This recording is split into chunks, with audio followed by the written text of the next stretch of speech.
जय जय श्री महाकाल। स्वागत है हमारी YouTube चैनल में। तो चैनल को सब्सक्राइब करिए, बगल में बेल आइकॉन है वह भी दबा लीजिए ताकि हमारी कोई भी वीडियो हो आप उसे देख सकते हैं, रीड कर सकते हैं। तो सभी से आग्रह है कि सभी लोग 11,000 सब्सक्राइबर होने में सहायक बने। इसी कामना के साथ हम आगे बढ़ते हैं। तो आज हम आप सभी को एक ऐसा शक्तिशाली प्रेत की साधना बता रहे हैं जिनके माध्यम से आप कोई भी कार्य करवा सकते हैं।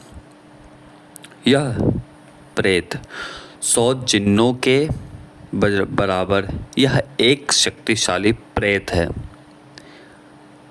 ठीक है, यह 100 जिन्नों की ताकत रखता है। 100 बड़े बड़े जिन्नों की ताकत यह प्रेत रखता है। मैं पहले ही बोल देता हूँ कि यह कोई सामान्य सा प्रेत नहीं है। इसके अंदर 100 जिन्नों की ताकत होती है। एक प्रेत में 10 से 11 ब्रह्म राक्षस की ताकत इस एक प्रेत में होते हैं। जो सिद्ध ब्रह्म राक्षस होते हैं उसकी 100 से 25 से 10 से 25 ब्रह्म राक्षस की ताकत एक प्रेत में, इस एक प्रेत में है। ठीक है, तो आप कल्पना कर सकते हो कि कितनी शक्तिशाली यह प्रेत हो सकते हैं। इस प्रेत के माध्यम से हर एक प्रकार के कार्य करवा सकते हैं। चाहे वो वशीकरण का हो कार्य हो, चाहे वो मारन का हो, शत्रु विदूषण का हो, शत्रु को मारना हुआ, किसी भी व्यक्ति को वशीकरण में बांधना है, चाहे वो किसी भी प्रकार के हो, चाहे आपका फाइल किसी स्थान पे अटका हुआ है, आपका फाइल निकल नहीं रहा है,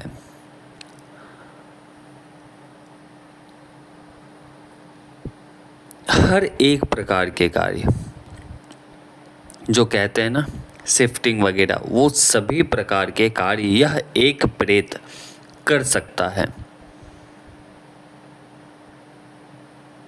तो उनकी हम साधना बता रहे हैं।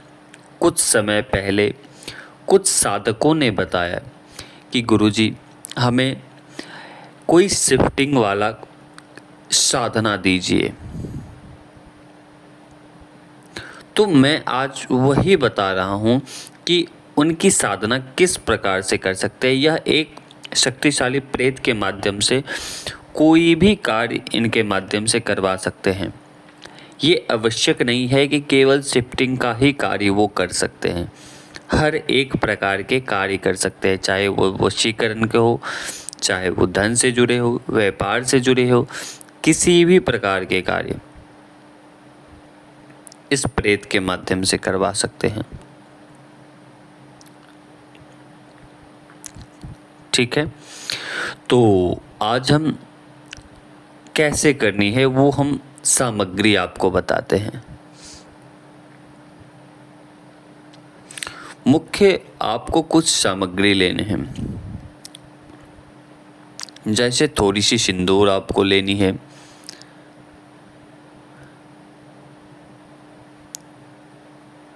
3 आपको अंडे लेने हैं, 5 बतासे लेने हैं, 7 बतासे आपको लेने हैं,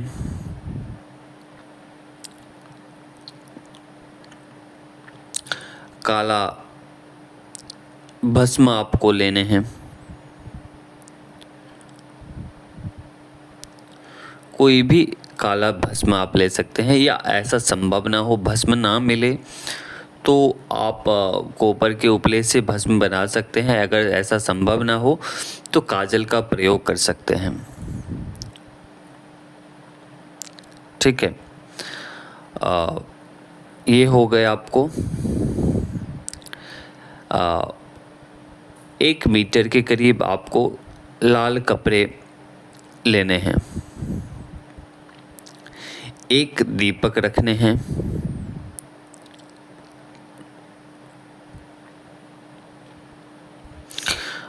और इसमें जो आपको भोग लगेंगे वो केले जो होते हैं,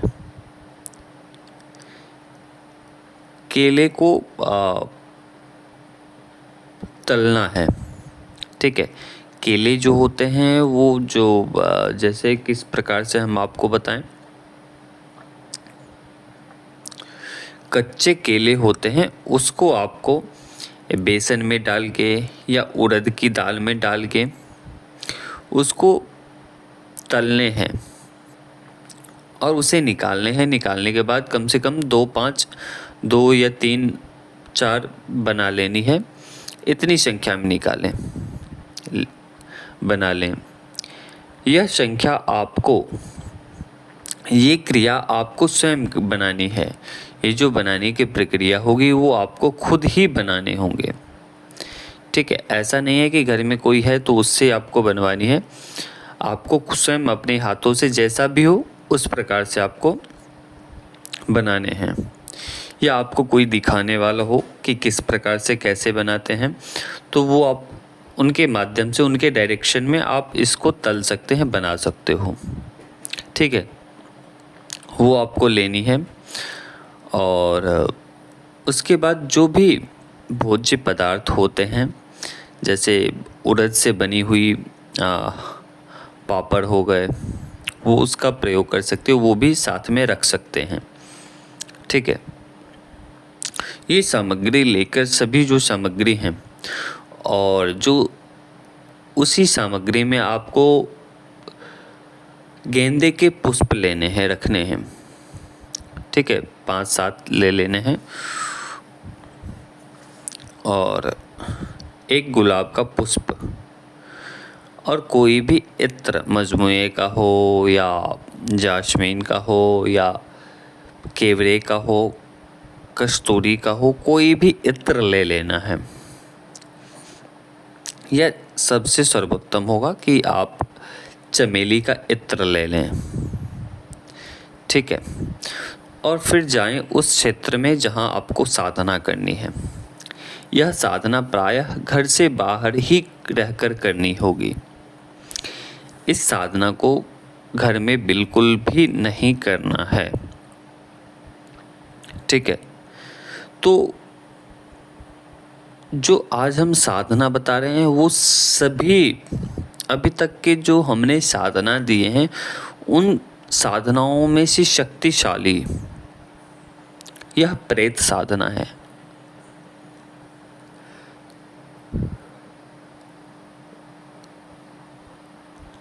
ठीक है, तो ये इतने शक्तिशाली प्रेत हैं कि जिसका हम, इसका तोड़ नहीं है, इस प्रेत का कोई तोड़ नहीं है। इस मुख्य बात, अगर इसको किसी के ऊपर लगा दिया जाए तो वह अपना पीछा व्यक्ति नहीं छुड़वा सकता है। यह एक ऐसा प्रेत है, इसके जड़ तक कोई भी तांत्रिक नहीं पहुंच सकता है। ठीक है, तो ये इस प्रकार का प्रेत है। यह एक ऐसे तत्व से जुड़ा है, यह एक ऐसे शक्ति की जड़ से जुड़ा है जो सभी तांत्रिक नहीं पहुंच सकते। जो अन्य नॉर्मल सा तांत्रिक, अघोरी या सिद्धि को रखने वाला व्यक्ति उस जड़ तक नहीं पहुंच सकता है। तो ये इस प्रकार इस तत्व से जुड़ा हुआ वह प्रेत है। अगर एक बार उसने आपको वचन दे दिए तो फिर आपके जीवन काल तक कोई भी आपका बाल भी बांका नहीं कर सकता है, आपके शरीर का एक बाल भी नहीं तोड़ सकता है, उखाड़ सकता है। तो मेरी बातों पर ध्यान देना है आप, ठीक है। तो ये इस प्रकार का प्रेत है। उसके सामने कोई भी शत्रु हो, बड़ा से बड़ा शत्रु, कैसा भी शत्रु हो, बलिष्ठ से बलिष्ठ शत्रु हो, वह आपके सामने नतमस्तक हो जाएगा, झुक जाएगा। कैसा भी घमंडी शत्रु हो, क्योंकि बहुत सारे शत्रु होते हैं कि धन की तैस में आकर वह अपने से बड़े व्यक्ति को भी नीचे दिखाने की कोशिश करते हैं, और छोटा तो छोटा ही है। तो सभी को अपने जूते की नोक पर रखना चाहता है वह शत्रु। तो उसका मान भी मर्दन यह प्रेत कर सकता है। इस प्रेत को जो भी कार्य आप दोगे, कुछ ही घंटों में, कुछ ही मिनटों में वह अपना कार्य कर देगा। किसी को प्रेत बाधा लगा है, भूत लगा है, या ऊपरी बाधा लगी हुई है, सर दर्द कर रहे हैं, पैर दर्द कर रहे हैं, या किसी भी प्रकार का कोई ऊपरी परेशानी है, दवाई, किसी भी व्यक्ति को रोग से संबंधित दवाई नहीं लग रहे हैं, तो इस प्रेत को एक बार आदेशित करने पर उस रोगों का यह प्रेत नाश कर देता है।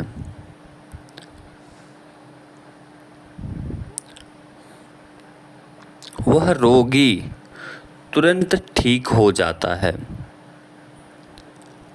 अगर वह बेड पर पड़ा है तो उसके शरीर में चेतना आ जाती है, वह चैतन्य हो जाता है। सामने वाला पीड़ित व्यक्ति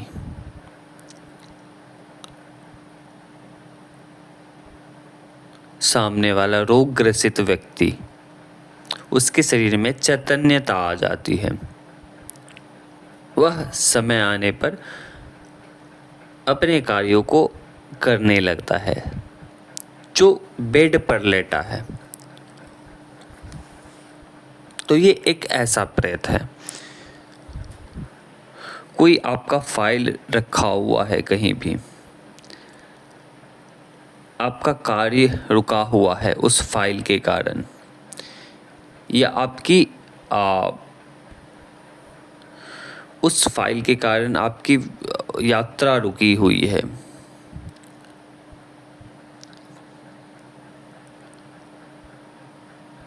तो इसके माध्यम से अपने फाइल को आगे बढ़वा सकते हैं।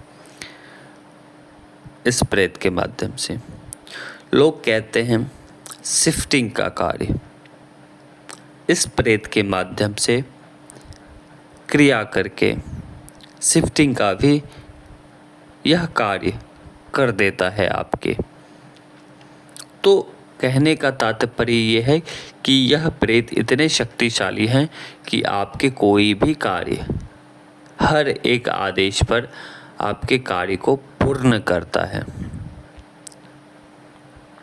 ठीक है, तो ये एक ऐसा प्रेत है। तो चलिए, सभी सामग्री आपको उस क्षेत्र में ले जाने हैं जहाँ पर आपको साधना करनी है।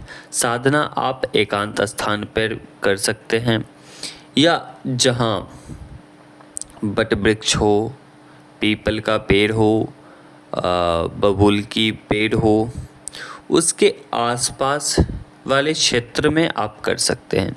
ये आवश्यक नहीं है कि आप जो मैंने पेड़ों के नाम बताएं उसकी जड़ में आपको बैठकर करनी है साधना। उससे 20 मीटर 10 मीटर की दूरी पर भी इस साधना को कर सकते हैं। ठीक है, लेकिन आपका क्षेत्र हो, एकांत हो। ऐसा नहीं हो कि घर के पास कोई खेत हो, उसी में आपको बैठ जाना है। एक ऐसा स्थान चुनना है जहाँ पर कोई आपको परेशान ना करे, ठीक है।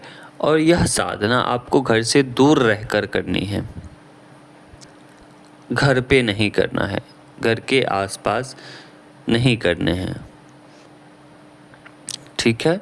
तो आपको सभी सामग्री आपको अपने पास रखना है, सभी सामग्रियों को अपने आ, उस वो जो सामग्री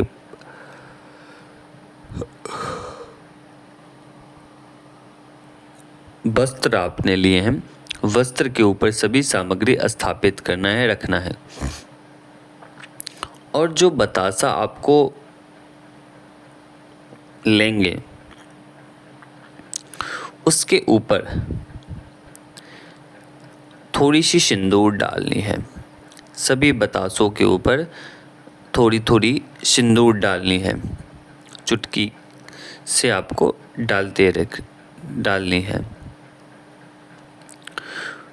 अंडे के ऊपर भी आपको सिंदूर डालना है।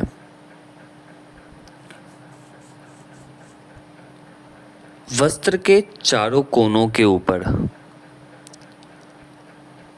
फूल जो आप ले गए थे उसकी ढेरी बनानी है, चारों कोनों के ऊपर। जो आपने भोग लिया है वो भी उसके बीचों बीच रखना है, जहाँ पर आप अंडे रखेंगे, बतासे रखेंगे, उसी स्थान पे। हर लौंगों के ऊपर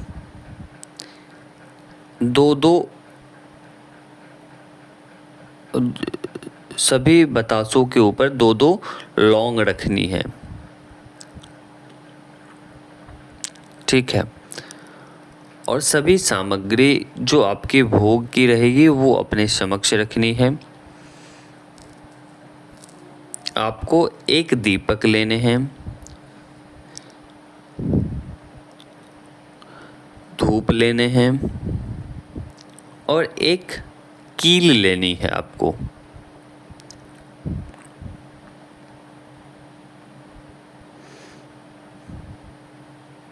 तो ये सब सामग्री आपको लेनी है और जैसे हमारे द्वारा प्रक्रिया बताई जाए उस प्रकार से आपको करनी है।